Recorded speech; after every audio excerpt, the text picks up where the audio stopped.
Here we go. All right. We got Jacob Beck, Park Hill High School head coach. We all went to junior duels together as coaches. Yeah. Ago, he's gone from Missouri and Kansas. So let's just come out hot and jump right into it. What is the difference in Missouri and Kansas wrestling, in your opinion? If there is Um, one. I think for one, I've noticed that there's a lot more focus on Fargo and national level tournaments in the Missouri side. It's also nice that there's so many. The metropolis on the Kansas City, Missouri side is so big that you don't have to travel far to compete. The Kansas side gets a little of that. I think one of their bigger hotspots is the Wichita area, which is big down there, but you still got to travel a little bit if you're everywhere else in the state. And St. Louis side obviously is super tough as well, where they have access to getting there and competing there. So focus on national level tournaments. I don't think. Being a state champion is huge, obviously, but that's not the end all be all. That's kind of like the training plan through the future, through the summer to get to a national level tournament and get eyes on you. I think with the exposure of the Missouri wrestling colleges, MU, Missouri Valley, all those the other schools, that's a real focus is to wrestle in the future versus just be a state champion. Is there an actual style difference or technical difference between the two states? Because people kind of debate this sometimes. We're getting better in the state about mat wrestling. I think Kansas focuses a little bit more on mat wrestling, but I think they're also smart in the aspect of, I know we focused a couple years ago when I was on the Kansas staff, knowing that we're probably not going to win a freestyle national title or a dual title, but focusing on Greco and focusing on style and kind of picking that up a little bit. They know that they can exploit things like that. I know Missouri's really tough on their feet. They're getting better on the mat. I think we can wrestle everywhere on this side of the border, but I think wrestling's wrestling. I don't think that there's, you're going to get your farm boys from Western Kansas that are horses, and you're going to get your city kids that are slick and see all sorts of techniques and a bunch of different styles, but I think it transfers everywhere. So you came from Colorado originally, right? Yeah. So, I guess what's the wrestling scene like out there? Just a different place than what we know about. When I was growing up, it was really spotty as far as not a lot of people work together. I actually came to the sport late. I grew up golfing competitively until about 7th grade.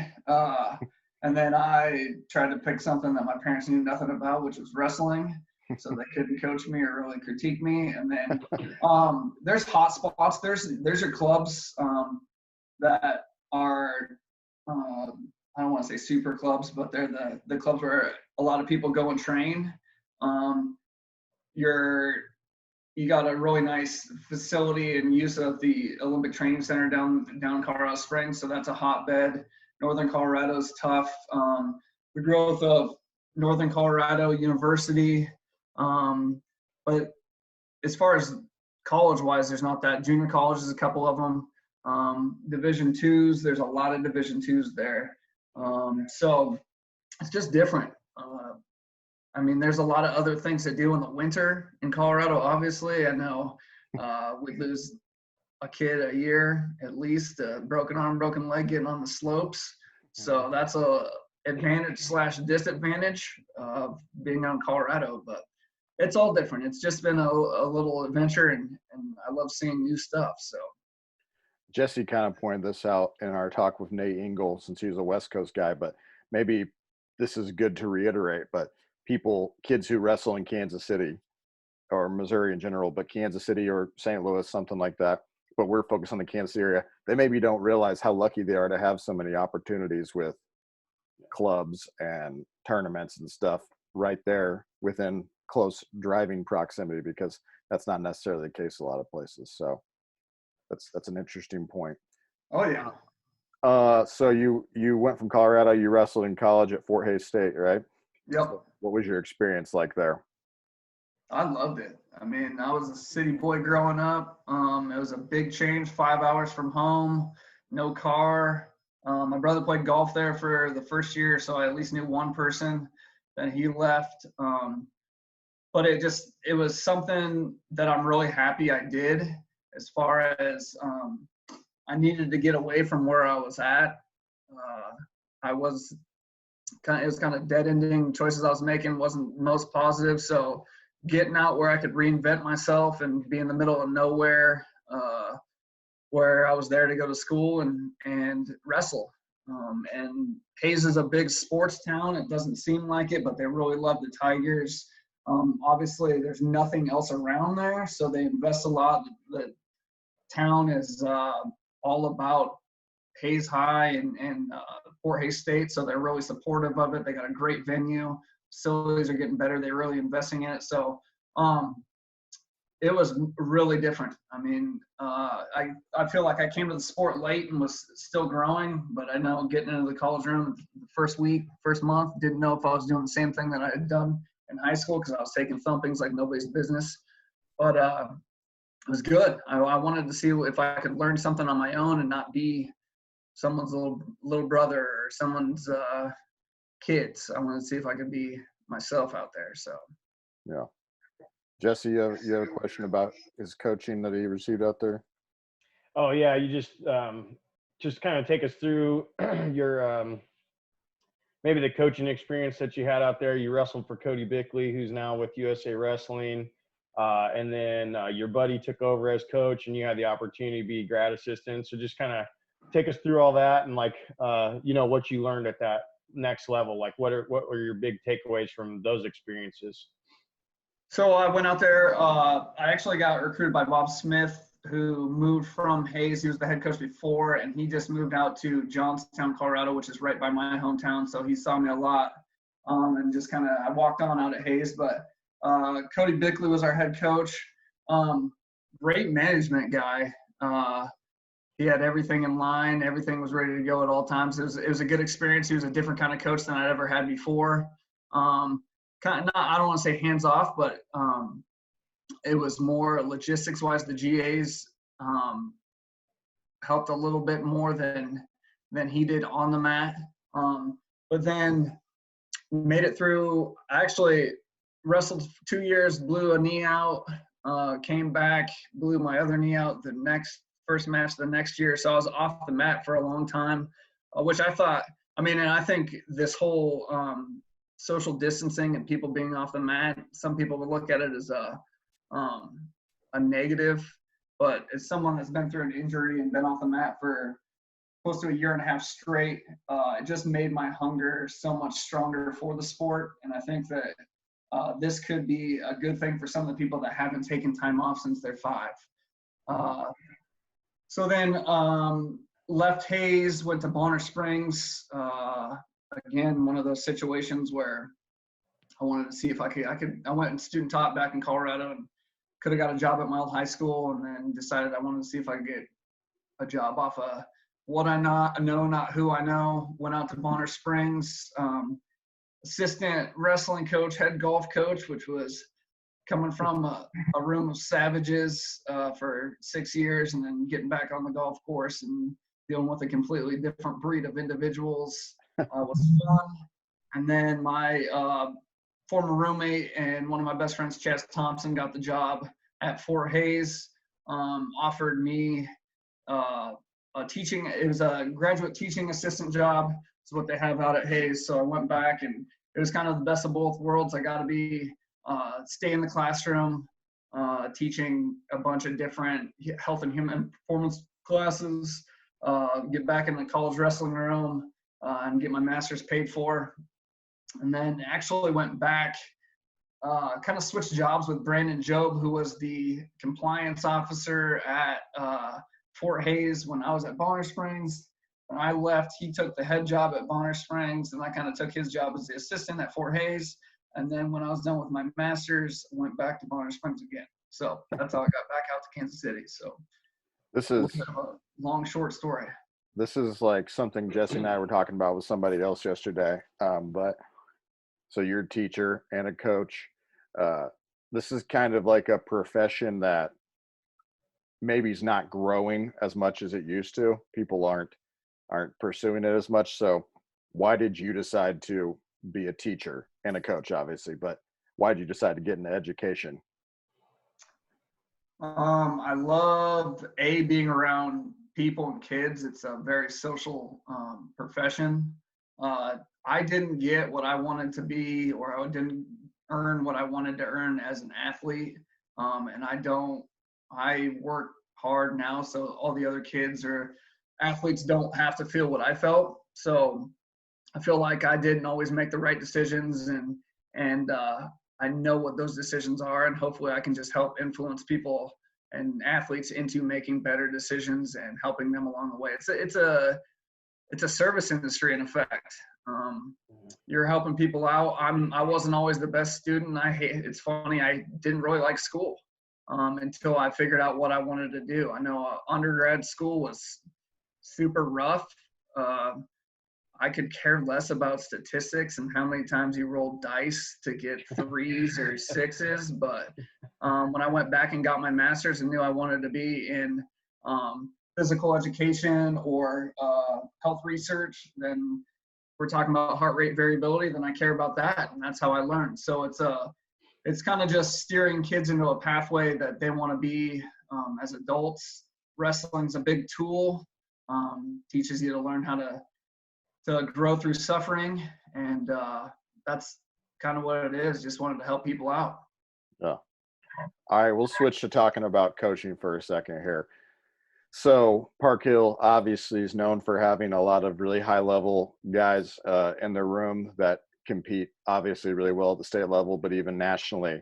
But what I actually want to ask you about is you have very high level kids and I'm sure you structure practice around them, but how do you structure a practice to make sure that it can help your high level kids? And, we're high school coaches, so we don't just get all high level kids. We get mid-level, we get guys who are trying it for the first time.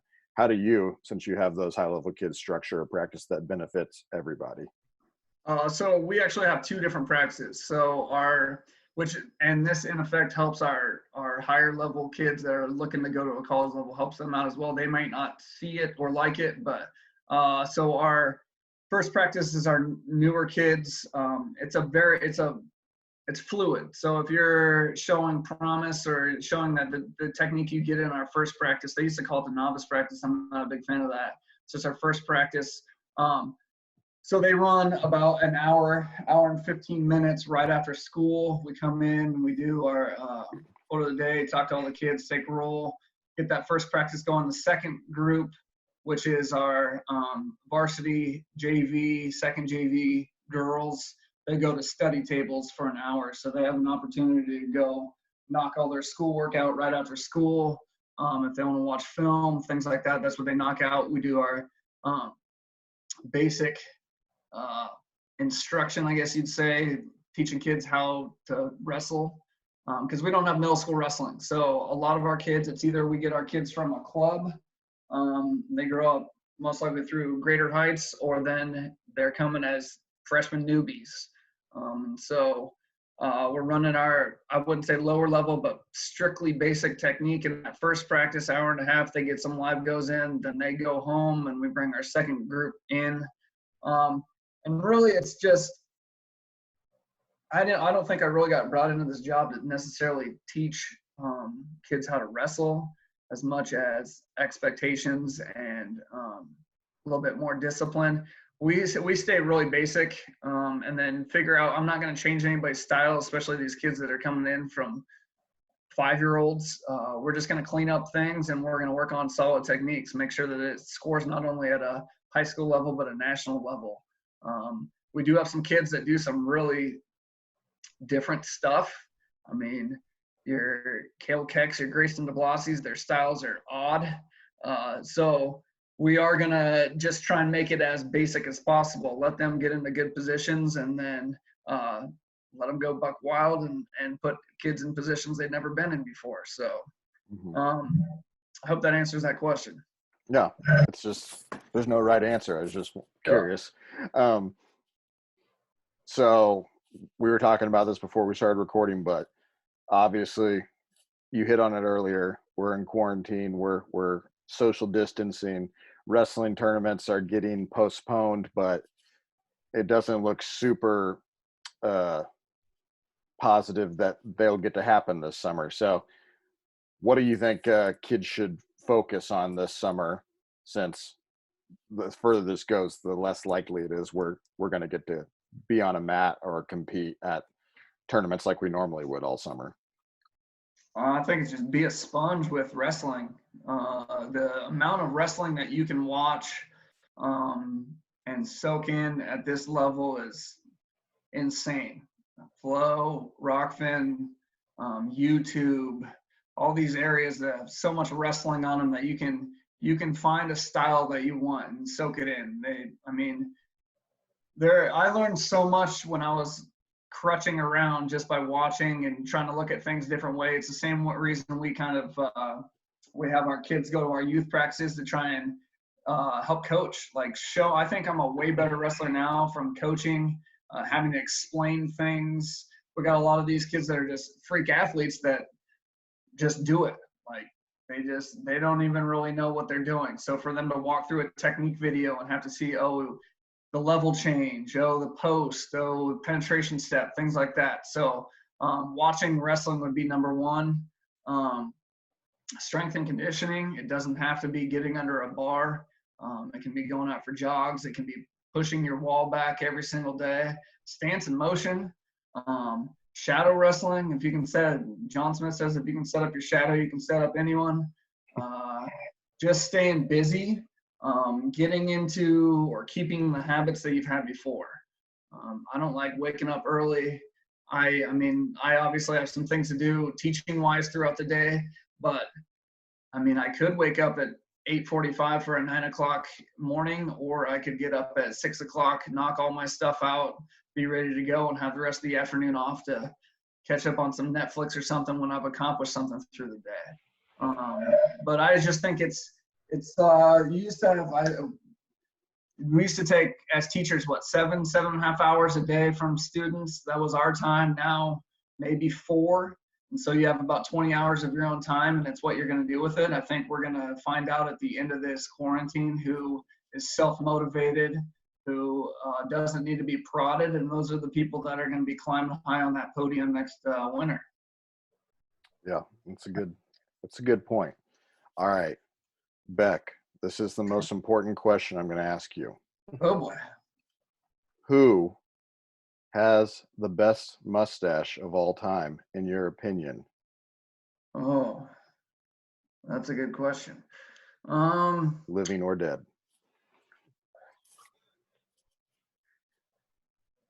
Who's your mustache hero? How's that?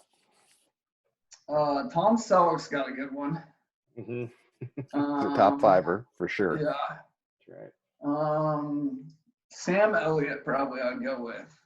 That's the right answer. And Sam Elliott from Big Lebowski. Not Tombstone, huh? All right.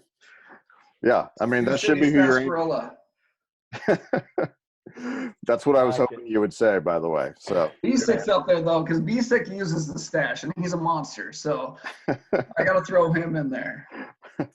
Good. Hopefully, we get to wrestle sometime this summer, and you get to shave to just having a mustache. But it's gonna be a good one. Yeah, you're already growing it out there. So yes, solid. Do you have a weird wrestling story? Sorry, Jesse, I'm stealing your thunder, but. No, we always finish with is there a wrestling story that sticks out to you? It could be weird, funny, or just a good one in general that's appropriate for public consumption. So here's one. When we used to have cadet duels down in Florida, I was on the Kansas staff, but Coach Keel would always let me just kind of hop in and be the guy. That's how I started on the national staff on the Kansas side. But we kind of always traveled with Missouri in effect. It was same time at the airport or meeting up at the buses. But I just remember one year we're down at Daytona Beach, and up pulls Jason, I want to say Reggie's in there, Matt Cox and Brett Haynes, and the only rental car that they had left was like, I want to say it's like a Soul. Is that what it's called? It's like Yeah. a almost Geo Metro. So Jason Heslop's driving, Reggie's in the passenger seat, and then you see Cox and Haynes getting out, and it legitimately looked like a clown car. These dudes just kept piling out, and I will never forget that it was a great sight to see. It's a lot of horsepower in one Kia Soul. A lot of something. That's true. A lot of something. Yep. All right. So there's a bunch of stories. That's the best thing about this sport. I'm pretty friendly as far as it goes. I know that there's quote unquote like a border war or like a rivalry across the way, but I've always got along with both sides. It's great to be in the metro area, and it wasn't much of a transition coming from the Kansas side to the Missouri side as far as people. We all just really care about wrestling, and we're really passionate about it, and that kind of shines through. But that's what I'm missing most about these summer tournaments, is just having an opportunity to, I'm Park Hill through and through from August till late February, and then it goes to Team Missouri, where it's great to be able to be in the other guys' corners of kids that I might coach against and coaches I coach against, and be on the same team. And that's kind of what's really sad about all of this. A couple of these trip to UWW's in Akron, driving all the way through the night and weighing in the next morning, and then scrapping for a world team spot. So those are tournaments we're missing out on, which is pretty sad. So yeah, I hate to ruin the facade for people that think that a bunch of wrestling coaches all don't get along, but one of the worst kept secrets is if you coach wrestling over the summer, you all spend a lot of time together anyway. So for the most part, everyone's pretty cool. So yeah. Well, I'll let you go for now, Beck. Thanks for talking to us. And yeah, I'm loving this stuff. I'm loving the content. Thanks for deeming me important enough to talk to for a little while. So it's great to see you guys. Good to see you too, man. Have a good day. All right. You too. All right. See you.